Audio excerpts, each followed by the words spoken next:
A good group already. How you doing there, Mike? All right? I'm good, thanks, Dan. Yeah, Yeah, good to be back. yeah, absolutely. So when I saw you earlier, I wanted to just check to see whether you've had a haircut, and you haven't had a haircut yet. It's getting proper big. Yeah, I Yeah, think I think I'm gonna have to have something done this week. It's I it's going to be a number 2 all over. I think something like that. I brilliant. don't think I don't think I'll get away with a number 1 like Not I yet, used to. no. Yeah.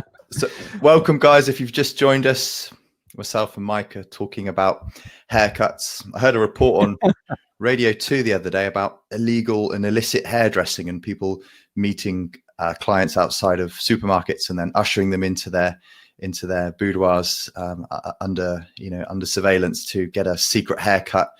People illegally visiting people's houses, and I thought it's just shows how crazy times are when you're listening to a BBC Radio 2 report on illegal haircutting.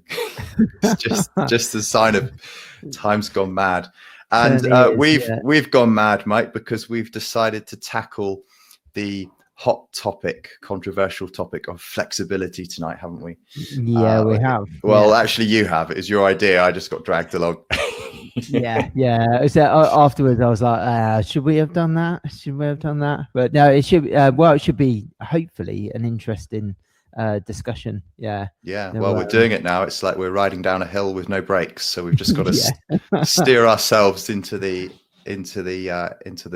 slow lane and see if we come out of this with, hopefully, guys, your support. So tonight's session, we really want some interaction and some questions and opinions as well, because I'm sure you'll agree, Mike, there are a lot of opinions out there regarding flexibility. Yes, there's research, and we can talk about that and lean on the research tonight, but there's also a lot of personal opinion. I know some of you will engage in a lot of flexibility type and style of training and find that really works for you. And I know that there's others out there who won't really engage in much flexibility and don't feel that it offers them much in terms of supporting their fitness and their performance, or even just the psychological resolve they look from their exercise. What I mean by that is some people find stretching very therapeutic and relaxing, and others find it just painful and awkward to do. And I think if you fall into one of those preference categories, then obviously that will bias your opinion towards this type of modality as well. We've got a few questions to pose to get things started. Mike's got some questions and I've got some questions as well. So Mike, do you want to start off with your first thing that you'd made a note of there?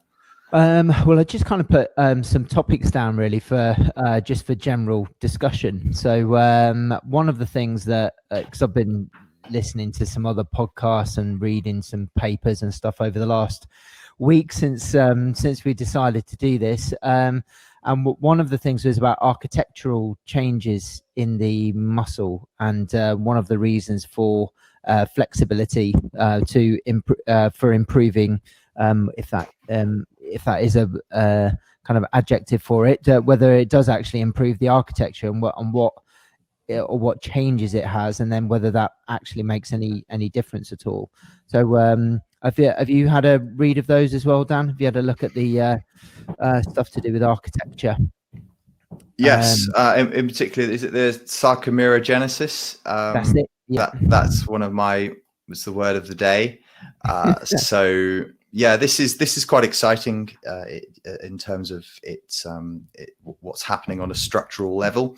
It's this idea that you can increase the in-series sarcomeres so that you actually do have a lengthened tissue, you do have a lengthened muscle as a result of this, but also that with the increased sarcomeres in series, that means you've got an increased contractile range as well within the muscle.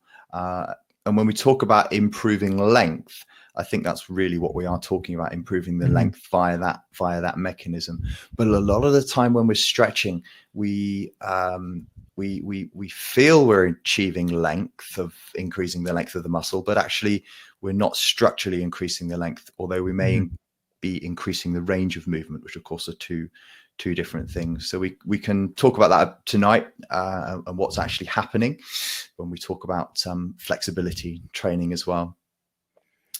We've got one listener who has Ehlers-Danlos syndrome, which is a collagenous irregularity where people have an increase in flexibility and an increase in elastin in their tissues, and is often known as hypermobility, or being double jointed is a very kind of layman's term for it as well.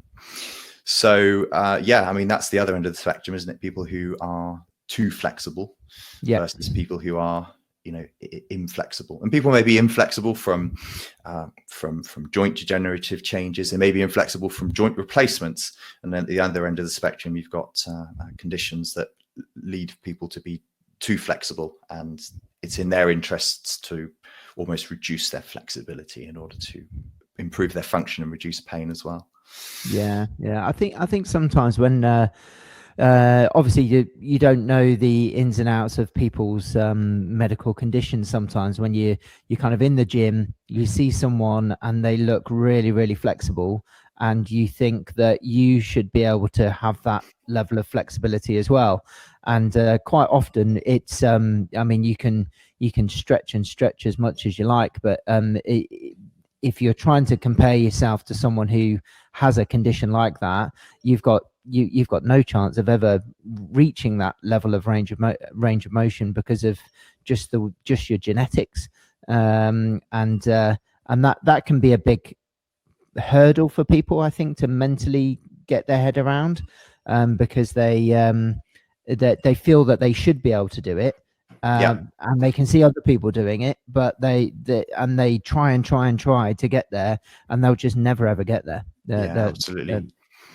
I think the classic one, Mike, is the toe touching, isn't it? When you talk about flexibility, people automatically think about whether they can or cannot touch the toes. If they can touch the toes, they are flexible, and if they can't touch the toes, then they are, you know, inflexible. It's that sort of very basic marker and measure of it. But as you said, there's many things that can contribute to whether you can touch your toes or not, due to your you know, your body shape as well. Long legs, short torso versus longer torso, short legs, shorter, taller. And then there's your exercise history as well. You know, whether you spent a lot of time on a bicycle using your hamstrings in a shortened pattern, or whether you've spent more time doing general exercise, and, you know, maintaining flexibility there can really make a difference. So yeah, I think there's a lot of I think it's a bit like posture, isn't it, Mike? Where people think that, you know, good posture, bad posture, and people think flexible, inflexible, and it's that clear. Whereas I think it really can make a big difference. One of the things I wanted to mention tonight was to do with this idea of I've got a few slides here, actually. Should I see if they'll pop up now? Yeah, great. The wheel is still spinning. That's not a good sign. Oh, okay, that's not a good sign. It's only one slide. Let me try that again. No, never mind. Let me come back to the chat. So one of the things I was going to say is, can you be too flexible? Why is the wheel spinning? Can we come back to us, Mike? Just try now. Hold on. I just stopped that one. There we go. That was from last week. One of the questions I had on there was, can you be is a lack of flexibility bad? That's what I was going to say. Is a lack of flexibility bad? So if you take hamstrings as a classic one, a lot of people would say they have tight hamstrings. Well, is that inherently bad to have tight hamstrings? If we think about the job role of the hamstrings, and I'm not talking about flexing the knee or extending the hip, obviously they do that, but the job role of the hamstrings in terms of control, protection, or even injury prevention is very much based around the knee. And we know that the hamstrings work dynamically, and they would work well if there was a knee which was ACL deficient, for example. The hamstrings control that glide of the tibia, and therefore tight hamstrings, or should we say hamstrings which are as tight as they should be, will help to control the knee, will help to protect the passive structures. And just stretching the hamstring so it's more flexible and you know, can achieve a greater length is not necessarily in the best interests of protecting the passive structures of the knee, for example. So, I mean, yeah, that's one of the things. And, you know, we can think about other areas where if a muscle is required to work in shortened positions, then surely working and functioning in those shortened positions is going to be much more beneficial than just trying to stretch the muscle when actually you predominantly use it in a shortened position, it really doesn't make much sense to be continuously trying to lengthen the muscle when you don't use it in that lengthened range of motion. If you do use it in that lengthened range of motion, well, that's a different thing. That raises the question as to if you use the muscle in a lengthened position in order to try and improve your performance or just do normal day-to-day functions or even to try and reduce injury, then is it a good idea just to stretch the muscle? Because you need to have strength in those outer lengthened ranges, but you also need to have motor control in those outer lengthened ranges if you're going to look to try and reduce injury as well. So just doing a static stretch of an area really doesn't do much to help with strength or with the motor control elements as well, which brings us on to the strengthening element, Mike, which I'll let you talk a little bit about. Yeah, definitely. Well, I think that's all come around as well from the old kind of sayings about injury prevention with stretching.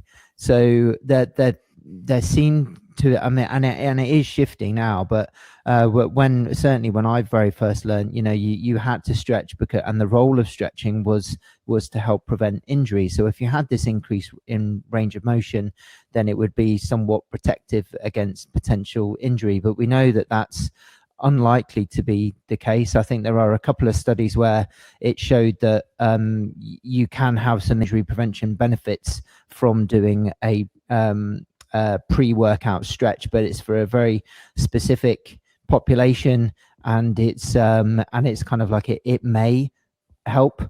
That the evidence for it is certainly not very strong, and I think a lot of it has come from that. I mean, if you think about, because both you and I have taught the old gym instructor PT courses before, and it's part of the syllabus even now still to put warm-up stretches in the programming, and you have to do it for everything, and that kind of doctrine is still taught now, and that's I think that's one of the big things that needs to change, is that early level education. But then I guess what you've got to, because different people see stretching as different things as well, and in my mind stretching is the old static stretching where you just stand still and you stretch it, whereas some people then get that confused, or the word stretching or flexibility confused within dynamic stretching. And for me, dynamic stretching is just a warm-up. That isn't stretching, that's moving. And you're kind of moving, you would move the body and prepare the body for whatever activity it is you're going to do. So in my mind, that wouldn't be stretching. So I think the kind of definition of it has been blurred a bit as well across the disciplines. Oh, absolutely, yeah. We've had some. Sorry, mate, carry on. Had a few comments come through, so I'll read through those if you want to carry on. That's all right. I was just going to try and upload my my presentation again. It looks like a Poppy and Co have started an Earlos Danlos group whilst we've been chatting, so we've created a new Facebook group, I think. Yay, good. Yeah, don't forget us, guys, when you've got like 1,000 members. That I know Bonnie's done a couple of our talks before, and I've known Bonnie for years, and she runs a Facebook page all to do with hypermobility and exercise. Really good, very good. She obviously lived with it. And used to be a ballet dancer, a very good ballet dancer, and but Bonnie's a brilliant person to chat to about EDS. Definitely, I've learned a lot from Bonnie, chatting about the condition. So she's definitely someone to keep in touch with. Peter's asked a question. So what about people firing muscles on the reduced end of range? Isn't stretching helping to prevent injury in this case? I'm not sure what that means, Peter. So people fire a muscle on the reduced end of range. So if you lack the extensibility and then you need to contract in that position, I think that's what it's saying there. Okay, so I mean, for me, what I would do because for me that there's very limited benefit to stretch, and it takes ages to get the benefits that you do get from static stretching. I think you need to do a consistent program for months to have any kind of long lasting changes in flexibility. And you either need to start very early as your body's developing, have a connective tissue disorder, or spend years trying to increase your flexibility. So if that was me wanting to do that with an athlete who needed strength at end of range, then I would be working on eccentric contractions at end of range, and that would have a knock-on effect then of also increasing flexibility. So you get the kind of double whammy. Then you get your strength gains, which is protective of injury. We know that. Plus you get your increase in range of motion. So yeah, that's the kind of thing that I would do there, Peter. Would there anything different from you, Dan? No, that's what I would do as well, to work in and to control those end of ranges. And just to add to that, the eccentrics would be a preferred way to go about doing it, but you could also add in some isometrics as well.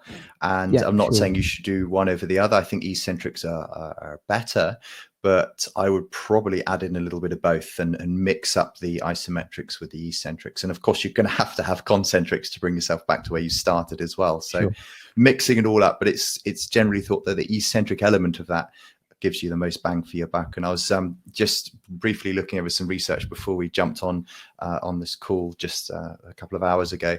And to get the sarcomerogenesis, this lengthening of the muscles, it does take a considered effort over some time.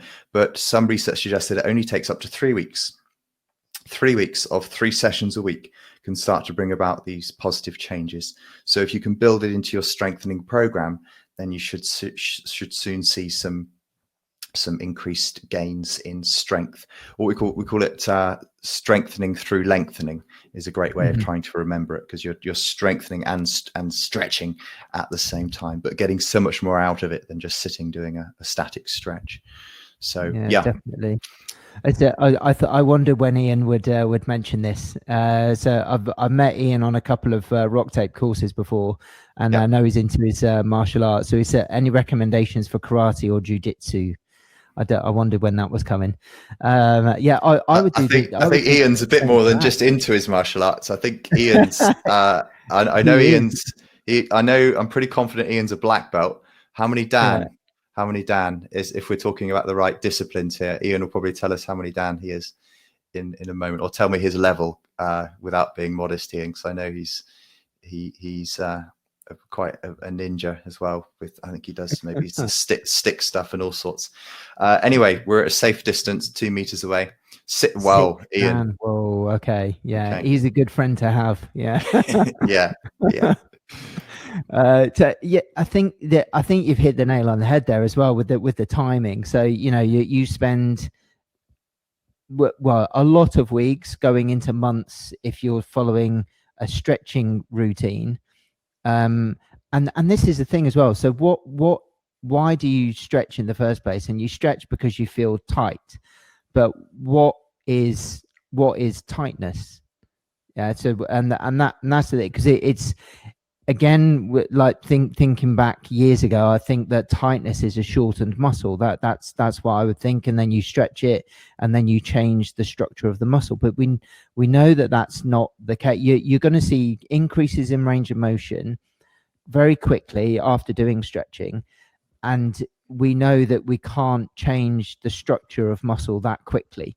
Yeah, so it has to be done over time. So there must be something going on with your body to allow you that increase in range, rather than it being a physical change in the structure of the tissue. Yeah, that's a good point, Mike. So what we should discuss what that's likely to be, what those neurological effects are that allow you to stretch further without obviously the structure of the muscle increasing. It's almost like the muscle wasn't tight and then you lengthened it. It's more like the muscle was in a bad mood and then you just convinced it to ease up a bit and give you a bit more length. This is it. Yeah, Yeah. it's like the kind of pushing into pain, isn't it? And I guess the feeling of tightness, however that's perceived by the individual, is a protective mechanism. So your body's just alerting you to the fact that you're reaching not the end of your range, because we know that you can go further, but you're approaching an area where your body's not very comfortable with being there. So and if you go through it, then it's going to cause you an injury if you go through it quickly. But if you nudge the edge of it, then it will start to allow you to go. Yeah, it will give you that green light to move a little bit more. Yeah. So there's a few mechanisms at play there. If I just mention one of the most basic ones, is that you develop more of a tolerance to the stretch. It's a bit like the stretch causes you some discomfort and some pain, and if you maintain that, then you get some habituation, and you literally just tolerate the feeling of that stretch, or you tolerate the discomfort to the point where you can tolerate more of it, and therefore stretch further into that range of motion. That's the basic one. And then of course there's the classic stretch reflex as well, which if you trigger the stretch reflex, it has that effect of causing the muscle contraction and stops you going further. And of course there are many things that can increase the sensitivity of the stretch reflex, including the autonomic nervous system's regulation, and including its link with breathing. But we also know that we can decrease the sensitivity of the stretch reflex by somewhat giving it a bit of stimulus and just maintaining that stimulus and getting that habituation, so that then you can stretch further, because the stretch reflex has been dampened and reduced, and you can then go into, and we use that with, contract, relax, MET, PNF, whatever you want to call it, in order to increase the range of motion. But that's not to be confused with the actual lengthening that we're looking to achieve from the eccentrics and from prolonged stretching as well. Prolonged continual stretching can lead to that lengthening, that true tissue lengthening, but that does take concerted effort and some time, and is not the sort of thing that happens when you do a few sessions of stretching and then give it a miss for a few sessions. You're not going to get that adaptation. If we talk about specific sports or activities, and particularly martial arts, Mike, I mean, that's one surely where stretching has a much bigger part to play than it would do in, say, weightlifting or cycling, for example. What do you think? Yeah, I think I get if someone's done martial arts from a very early age, and they've taken their body through those ranges of motion very early on, and they've maintained that training then all the way through their adult life, that they will maintain that flexibility for as long as they carry on doing it.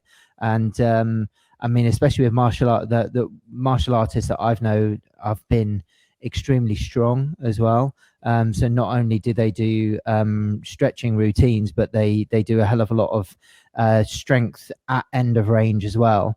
And I think it's kind of best of both worlds. Like you said before, it's it's whatever is needed for that individual. So if they train that way, and and their body allows them to go through those ranges of motion, then it's going to be fine for them to do it. I think the problem comes when you've got someone who's a sixth Dan, and then they're able to do spinning kicks and kick your head off, and then I give it a go and I will pull my hamstring. There is no way that I'll be able to get that range of motion. I've not done that since I was 5-6 years old, so there is no way that I'd be able to do that now. I tried it once and almost knocked my sister out. she was quite tall as well, so I didn't manage to kick high enough, and so the last time I did that, I got in trouble. But it has to be individualized, and then you've got the people. So like you said with cycling, so cycling, you're in a position where your hamstrings never ever get to even an extended knee position because of the setup on the bike. So doing a stretching routine for a cyclist would be pointless. That they don't need that additional range. Well, that's interesting you should say that, and I'm gonna disagree, and don't hit the red button. So I did a lot of cycling and training to a reasonable level when I was younger. And so on one hand, stretching the hamstrings would seem pointless, right? Because of the reasons that you've just stated. However, when you look at a cyclist who wants to get more aerodynamic, they've got to really tuck themselves down, increase the flexion through the hip, increase the demands through the hamstring. And what can happen is the hamstrings can get sort of used to working in this dynamic range, so they can effectively feel, they feel tight. There's no two ways about it. They feel tight. And then when you want to get down into that tuck down aerodynamic position, that's a little bit more alien because you spent a lot more time in more of an upright position. So what can then happen is you're using the hamstrings at their end of comfortable range, and you have that, they're not used to working in that range, but also you can limit your ability to get down into that aerodynamic position, and you end up using more energy trying to pull yourself into that position because you've got these tight hamstrings. So by targeting the hamstrings and giving them a little bit of a stretch, literally over a session or two, you can much more comfortably get down into the aero position. And if you can get into the aero position more comfortably and sit in it more comfortably, then you're not expending energy trying to uncomfortably hold yourself in that position as well. Having said that, just stretching the hamstrings, all the time for a cyclist is not the most efficient way of them using their time. But it can be a good way of actually increasing power output if it allows them to get into positions where they can generate more power and sit in those positions in more comfort as well. Yeah, I should have qualified what I said, because I get that completely. And if you can kind of anteriorly tilt the pelvis, and then you get that lengthening of the hamstrings there, so at the proximal end. But then that's it. That's all you would need. That's what I mean. So, but then if you go beyond that and try to lengthen it, like you would if you were in martial arts, then that additional range for that cyclist, they would never use it in their sport. No. So you would never. Yes, you would want to be able to get into a comfortable aero position, but then beyond that, I think would be for their sport. Maybe not for life, but for their sport wouldn't be as beneficial. I'd suggest. No, quite right. I'd say there's quite a discrepancy here with our listeners, because on the one hand we've got some of our listeners, Sarah and Bonnie, with the air loss, stand loss, but then also on the other end we've got some sports people, particularly Ian, who's not necessarily looking to increase his range of motion, because I would assume that it's already excellent, but he's certainly looking to maintain it, whereas we've got the air loss, stand loss, where they're looking to potentially tighten and stabilize and control the joints, as opposed to increasing the range of motion. So looking for different things really when it comes to flexibility. One almost looking to reduce the flexibility and to control and to tighten, and then on the other end of the spectrum looking to increase and maintain those ranges of motion as well. So just people looking for different things from their flexibility as well. There was a good comment. There was a comment. We missed one actually, Mike, and so Poppy, I think we've missed a couple from Poppy. Sorry, Poppy. We are sorry. Let me just go back, Poppy, and see, because she's got the red Q next to that. Oh, that's Mark. Oh, yeah. Yeah. Poppy mentioned about, sorry to embarrass you, Poppy, but you mentioned about butt clenching, which you didn't use those words, but that is a term which I've heard before, butt clenches. And so what's happening there is the tensing up of the bum. One can come from in a way to try and stabilize. It can also come from Instagram and people seeing images of and just trying to sort of tense their bums all the time, in the same way that Mike and I might try and hold our tummies in when we go to the beach. Maybe I speak for myself, Mike. You've got your own gym there. I'm sure you're rock solid. So the butt clenching element, I touched upon that when we talked about hips, because it can affect the way that the hip moves as well. And it can sometimes cause a bit of anterior hip irritation if you're always tensing your butt, because it slightly upsets the natural balancing of the muscles around the hip as well. And the bum muscles aren't designed to be tensed all the time either. So you talked about needing to get your core working more, and the core, of course, being the pelvic floor, the diaphragm, and the muscles around the abdominal and core region. So it's really muscle exercises which can activate those muscles, which can be a challenge. I think I'll make a recommendation and then see if Mike can add to it.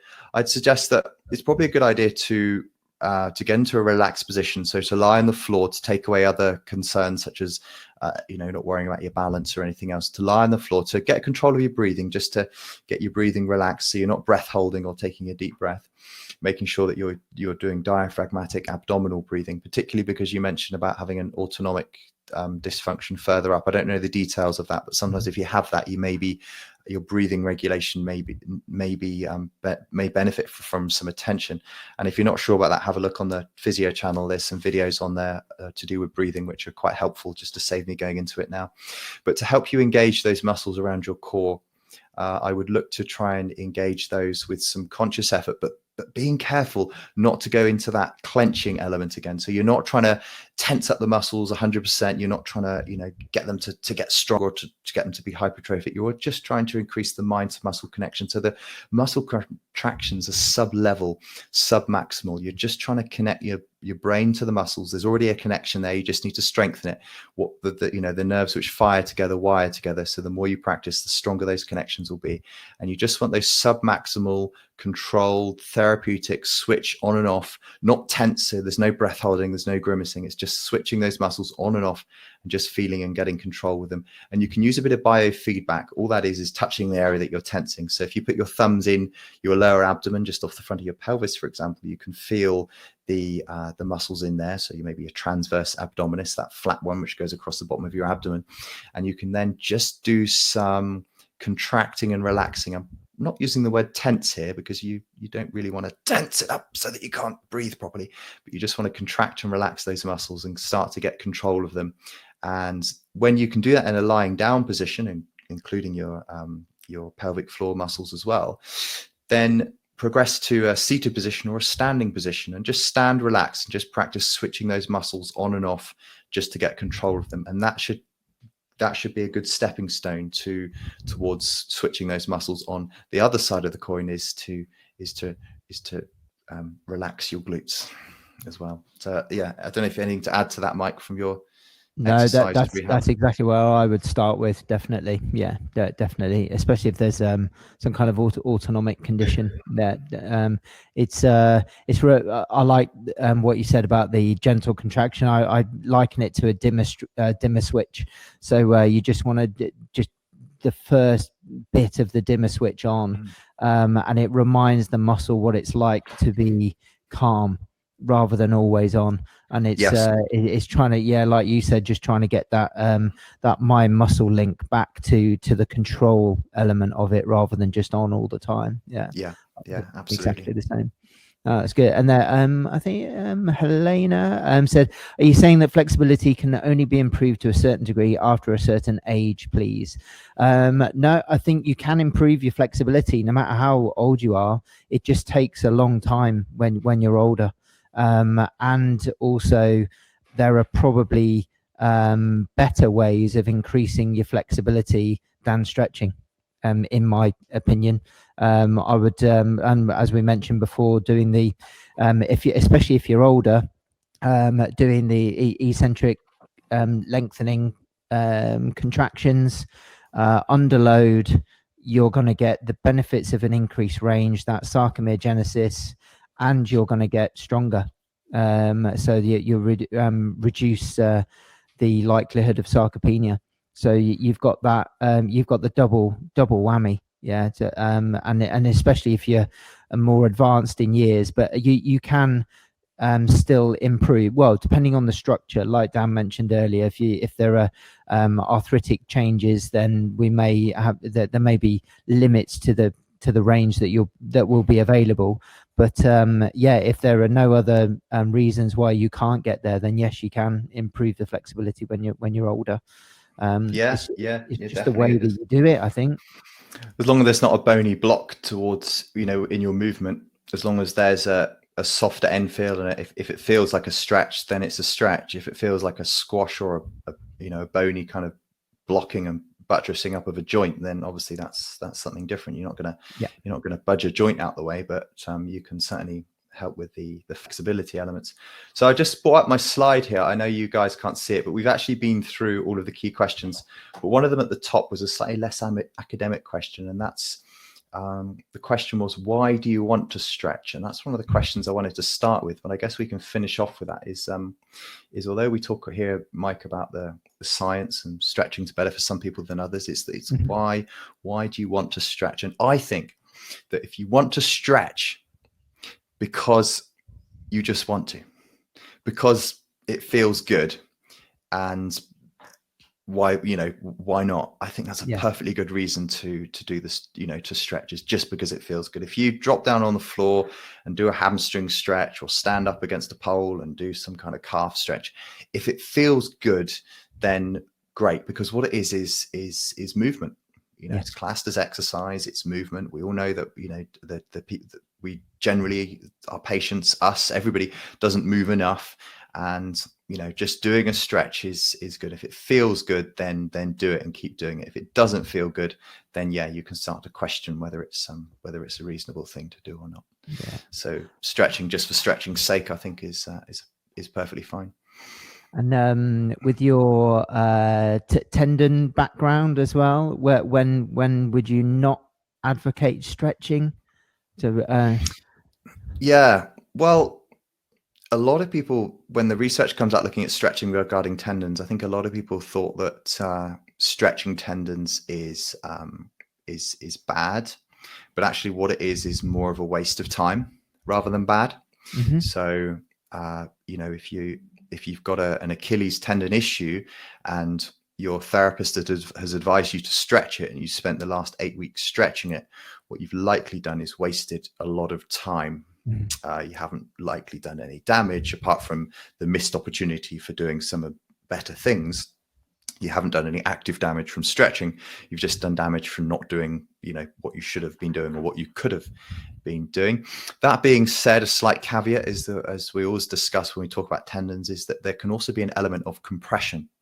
So if you're stretching your hamstrings to try and alleviate upper hamstring tendinopathy, then you may be causing some compression of that hamstring tendon up against your ischial tuberosity bum bone, and therefore that might cause some further irritation. But that's not so much stretching, that's just the biomechanical position you've put yourself into, which is causing some compression, which is going to be just probably aggravating at worst. But if you've got patellar tendinopathy, then stretching your quads is not bad, but it's not where the answer lies. It may do nothing. It may give you some relief. It's unlikely to make it worse. But if that's all you're doing, then you're really missing all the opportunity to do some of the better things. So I think stretching tendons is generally not very helpful, and you should be doing much more effective things. However, if it feels good and it helps, then add it to your program. I would always ask about the amount of time they've got. So if you have all the time in the world and you want to carry on stretching, then fine. If you like it and it's not causing you any discomfort, and and you feel that it's beneficial as well, then carry on. But if your time is very limited and you've got a choice between stretching and something else, then it's probably going to be the something else.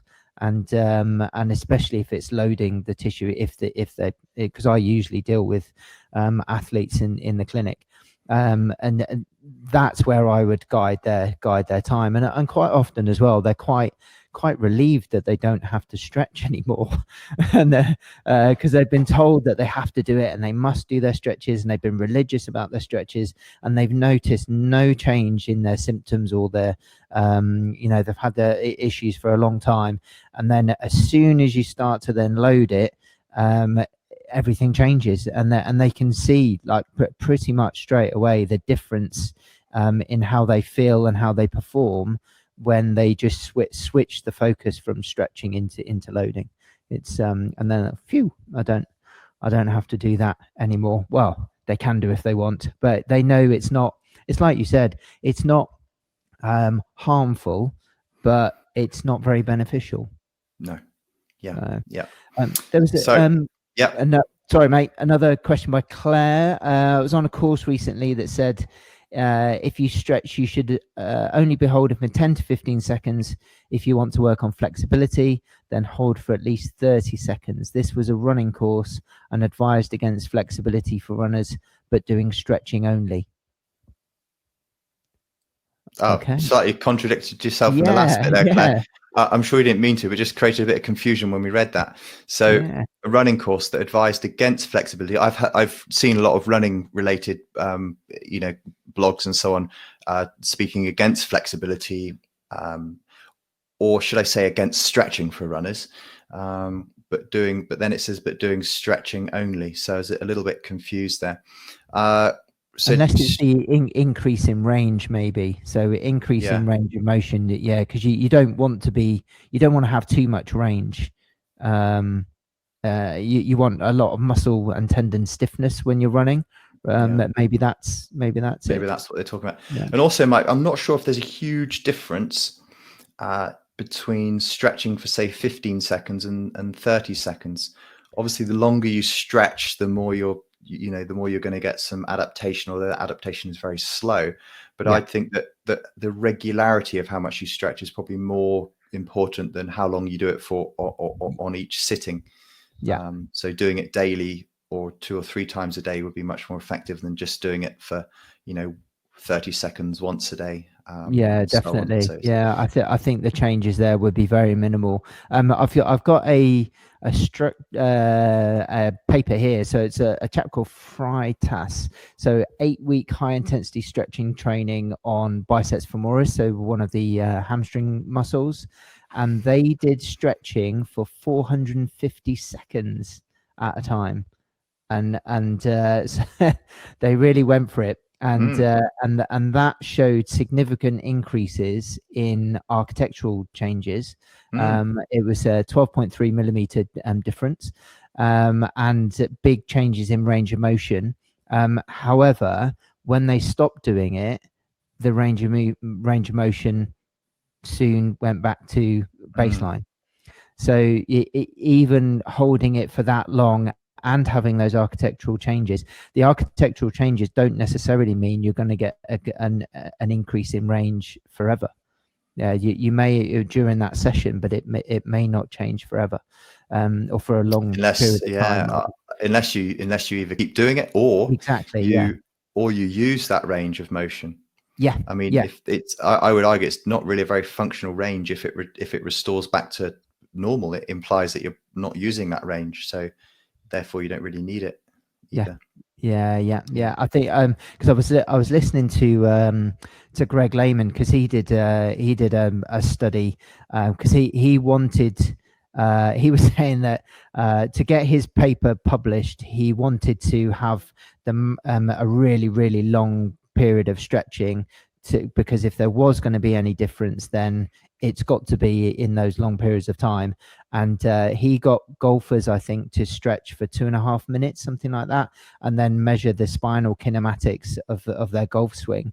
And he said they got them to do it regulated over a period of time, and nothing changed. Really? There was no change at all. And he was gutted. Oh gosh. But that's the thing. I mean, sometimes it does have a difference, but then he was looking at spinal kinematics, so maybe the different areas of the body respond differently to different lengths of stretching, different types of stretching. Yeah, absolutely. So there's some great questions coming through. Claire just commented again. Claire, sorry if we didn't fully answer your question. You mentioned about they were quite strict on holding it for 10 to 15 seconds. No real comment there. They were just doing that for in a rather dogmatic way, perhaps, just because that's the way that they've done it, rather than that's proven for a certain reason. So no particular comment on that one. Then reciprocal inhibition. So Yeah, that's the contract relax technique, the PNF idea, where you can dampen down the stretch reflex and also get the contraction of the antagonist muscle in order to try and bring about some relaxation in the agonist. What it's really doing, and I know this isn't as detailed as you might like, Kelly, is it's monkeying around with the reflexes of the nervous system in order to bring about some rather quick changes in the apparent extensibility of the soft tissue, which is already there, but you're just tricking the nervous system into getting some quite swift gains in increasing that range of motion, which can be very effective if you just look purely at increased range. However, if it's not a very functional increase in range, then as Mike was talking about earlier, it can soon, Mike was talking more about structural changes, but neurological changes will soon go back to normal, unless of course you're using that range through more dynamic exercise, more repeated exercise, and the tasks that you're doing as well. But it can be a quick way of increasing range of motion. And we haven't talked about pain, but I find in clinic it can also be a rather helpful way of reducing pain from various pathologies as well. It's quick, it's easy, it's not that fancy, it's not that sexy a technique, but it does work really well and is definitely worth trying. And of course, it's something you can teach and show to patients as well. Bonnie mentioned about propulsion. So yeah, absolutely, Bonnie. So, as Mike said, you want more spring and more stiffness in your step. And when you look at the theory of just passive stretching, that's not really looking to achieve that as well. And Poppy mentioned about warming up and cooling down, and said that during a warm-up session, commented it was a waste. An article said it was a waste of time warming up and cooling down. Okay. So it's a good one. Really, it depends what warming up it's about. I think getting ready for activity is important. I think if you're going to go for a run and you're doing lots of sitting still, passive stretching, then that's not really warming up, because it's not really very relevant to the activity that you're about to go and do. Yeah. The classic one is you see people doing a posterior, this one, posterior shoulder stretch before they go for a run. Which I love. It's absolutely brilliant because it's completely irrelevant on many levels. I run like this though, so it works for me. We'll cover that in our next webinar. So yeah, I think when you're warming up, you're gonna just need to prepare yourself both physically and mentally for what it is you're about to do. I mean, imagine if you just got out of bed and you're going to go and you're going to go to play a game of football. You would need to warm up. You would need to wake up. You'd need to get your body going. You might need to do a bit of stretching and get your spine moving and everything. I know I certainly would. However, if you're already up and you've been moving and your body's warm, and your mind switched on, then warming up becomes potentially a much shorter a thing that takes much less time. So it really depends on what state you're in at that time before you go and do the sport. It depends on what you're going to go and do. If you're going for a jog, well, that almost counts to warm up because you can just start jogging. But if you're going to go and participate in a sprint, then that takes much more of a careful warm up to prepare for that. And we saw how in the Olympics, Usain Bolt had some issues with his warm up, didn't he?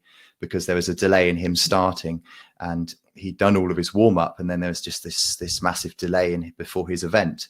And I can't remember. He didn't do so as well as he wanted. He pulled a muscle, I think, but it was because there was this disruption to his normal warm up routine, and he'd warmed up but then cooled down again, and his body wasn't as prepared as it should have been. Yeah, maybe the mind as well with that, because that's going to mess with your head, isn't it? If you've got a routine before a race and then that routine is broken, that's it's not good mentally either. Yeah. Let's just see if we got so better to warm up before static stretching. No.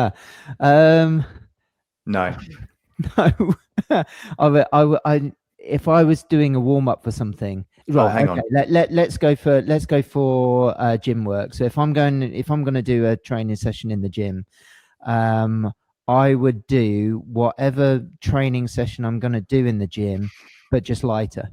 And I would do whatever movements I'm going to do. I would do all of those movements as my warm up. I wouldn't then stop and stretch and then go into my main routine. No. I would so I don't know. Let's say it's squats. So I would start off with the bar, go through range of motion, and then I would just put the weights on gradually until I reach whatever weight it was I was lifting. I think you warm up, you mobilize by doing the movements that you're going to do in that session. Yeah. That's exactly what I was going to say. But then I wondered if the question was more geared at if you were going to static stretch because you wanted to static stretch because it was part of your program, then it would make sense to do that when you were warm, and it would make sense to do that at the end of your session. If static stretching was something you wanted to focus on, then yes, you would want to have finished your the intense elements of the exercise before you did that. Yeah. All right. So I know we haven't got to everybody's questions. I apologize. And thanks for joining us tonight. It's been really, really popular. Mike, how are you feeling now? Do you want to start to wrap up? Yeah, I think that didn't go too bad, did it? That was okay. I was a bit, I was a bit worried about what was going to come out. I think to summarize for me, I think if somebody likes stretching, then fine. If you're limited with time, then there are probably other options that are more beneficial, that bring more bang for your buck than doing static stretching. That's what I would say. Yeah. And I think static stretching has a very limited part to play in general physical rehabilitation from injuries. I say limited part to play because I do believe in some cases it can have a part to play, and there's an individual preference for that as well, but a limited part to play. And hopefully now a lot of people are not left excessively stretching and not getting very far with their rehabilitation. Yeah, brilliant. Thanks, Dan. Good to see you again. Thanks, Mike. You too. Take care. Thank you, I'll everyone. Speak to you in the week. Yeah, really Thanks, good guys. questions. Cheers, guys. Thanks for joining us. Bye. Bye.